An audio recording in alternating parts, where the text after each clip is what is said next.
Let the word go forth from this time and place to friend and foe alike that the torch has been passed to a new generation of Americans.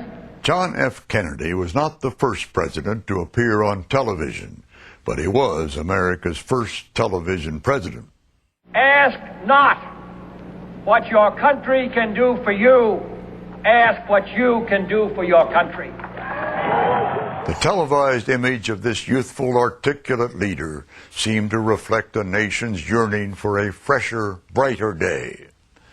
On November 22nd, 1963, it came to a sudden end.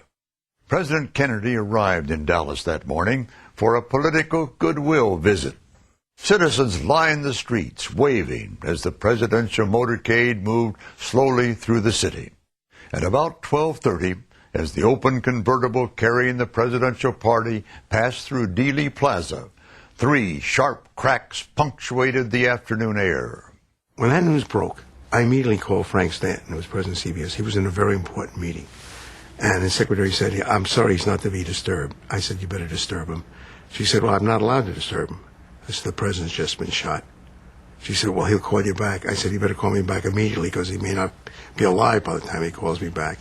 Stanton called back and he said, "Get on the air and hold the air and don't put anything else on until we find out whether he's dead or alive." As details trickled in, I began reporting that day's shocking events.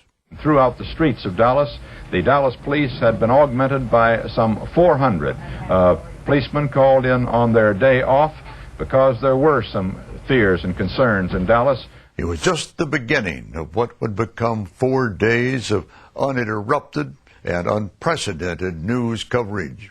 From Dallas, Texas, the flash, apparently official, President Kennedy died at 1 p.m. Central Standard Time, 2 o'clock Eastern Standard Time, some 38 minutes ago. I thought he was going to lose it, but he didn't. I figured, where's Severide? I got to get somebody in there right away. Because I didn't know whether Waller was going to recover from it, but pro that he is, he did. But I think that moment, all of America shared that. They all felt what he felt.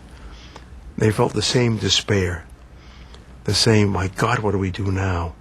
And I think there was probably a tear in 100 million eyes as there was in Waller's. Within minutes of Kennedy's death, Lyndon Baines Johnson took the oath of office aboard Air Force One. Arriving in Washington that evening, he made his first address as president. I know that the world shares the sorrow that Mrs. Kennedy and her family bear. I will do my best. That is all I can do. I ask for your help and God's. 2 days later came the spectacle of another shocking murder, this time live on television. Lee Harvey Oswald, the man accused of shooting the president, was being transferred from a holding cell in the basement of the city jail. Dallas nightclub owner Jack Ruby approached Oswald and shot him at point-blank range. Oswald has been shot. Lee Oswald. Oswald has been shot. The situation is now, well, Oswald has been shot. The man who saw the shot fired said it was fired by a man wearing a black hat, a brown coat, a man that everyone down here thought was a Secret Service agent. Sometimes television is a theater. Sometimes it's a newsroom. Sometimes it's a chapel. All of America came to their television sets, and in effect, not actually, but in effect, all of America held hands.